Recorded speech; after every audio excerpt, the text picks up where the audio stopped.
Tonight, after decades of evading authorities, two alleged leaders of Mexico's most brutal and powerful drug cartel are in U.S. custody.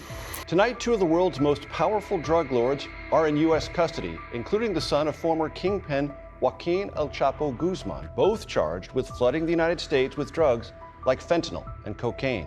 In the world of drug cartels, Damaso Lopez Serrano, known as Mini Lick, stands out for his betrayal and survival. Born into the Sinaloa cartel's elite, he rose in rank before turning himself in to the DEA, dismantling the cartel from within. His cooperation led to the arrest of key members and exposed the brutal reign of El Chapo's sons, Los Chapitos. But before we start, subscribe now to delve into Mini Lick's chilling confessions and the fight against the Sinaloa cartel.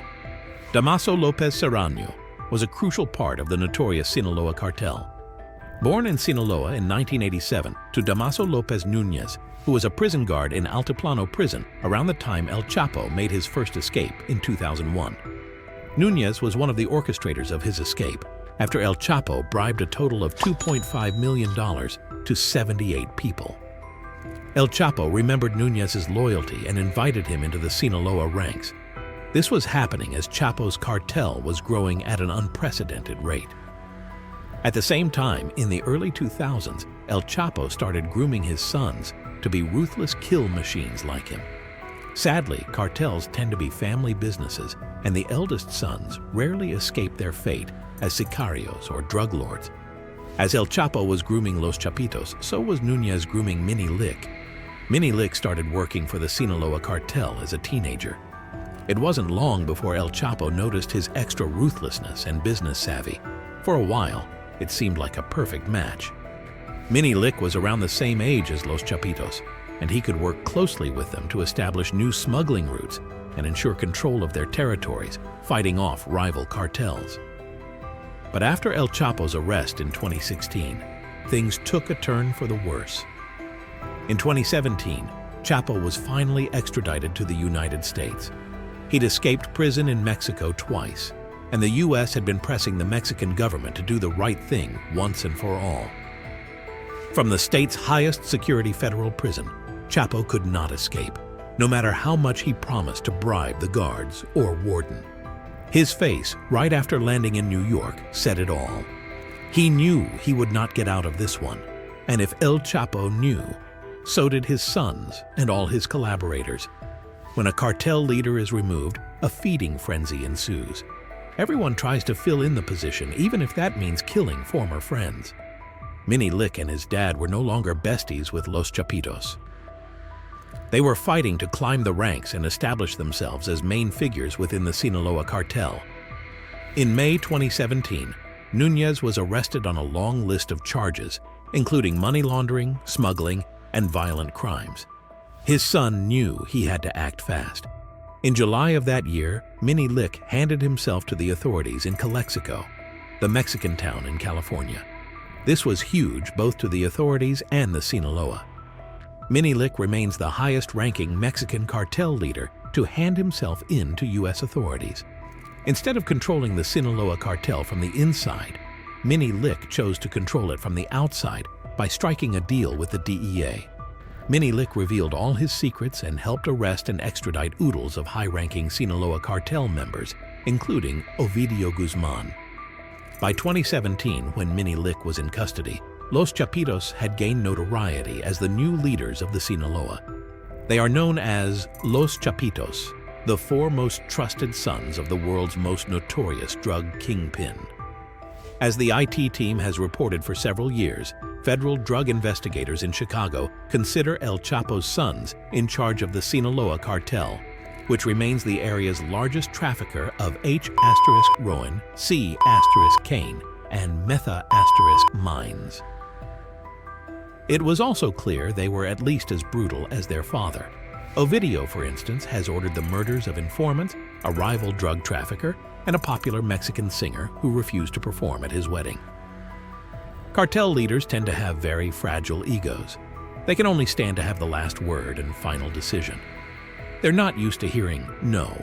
Experience has taught them that they can just bribe or kill anyone who does. El Chapo taught his sons to be just like him. As young adults, they were already behaving in a very similar way. The DEA had gathered a long list of reasons to arrest them ASAP. In July 2019, El Chapo was sentenced to life in prison without the possibility of parole at ADX Florence in Colorado. 3 months later, the DEA started a huge operation together with the Mexican military to arrest 2 Chapitos, Ovidio, and Ivan. On October 17th, the Mexican authorities localized both brothers. At around 3 a.m., they went after Ivan, but Ivan had men infiltrated everywhere, including the Mexican army. He learned what was about to go down, escaped, and rallied up his own army of hundreds of sicarios, armed much like the SWAT team trying to arrest them. In the early hours of the morning, the military surrounded Ovidio's house. Initially, Ovidio started shooting at the officers, not realizing he was heavily outnumbered. When he decided he would probably die if he continued, he exited his house with his hands up. But news of his arrest traveled fast. Within moments, even Sicario army and thousands of other Sinaloa soldiers descended upon the Mexican military, raining hell on pretty much anyone in their sight. Shockingly enough, Ovidio tried to put an end to the massacre. However, it's unclear whether he meant this or he just said it for the camera in case he got arrested. In any case, his statement was irrelevant. It was already an all-out war. The Sicarios released cartel prisoners, set fire to cars to block important roads, and invaded the local airport. Trade and travel were completely stopped in the Sinaloa region for the rest of the day. 7 officers and 1 civilian were killed, and the surviving civilians were instructed to hide in their homes. The cartels were imposing a curfew on the town until Ovidio was released. To the dismay of many, the Sinaloa's plan worked. Violence paralyzed the streets of a Mexican city as security forces traded gunfire with heavily armed members of a drug cartel. The son of the notorious drug kingpin El Chapo was taken into custody and then let go. President Andrés Manuel López Obrador ordered Ovidio's immediate release to prevent further loss of life. This sent the wrong message that the authorities were easily intimidated and the cartel was in control. Falco Ernst, senior analyst for the International Crisis Group in Mexico, said the release of Ovidio Guzman set a dangerous precedent and sent a message that the state itself, including the army, could be blackmailed and was not in control. In January 2023, President López Obrador made a decisive shift. On January 5th, a SWAT team raided Ovidio Guzman's residence during a party, capitalizing on the inebriated state of his guards. The swift and intense operation led to devastating consequences.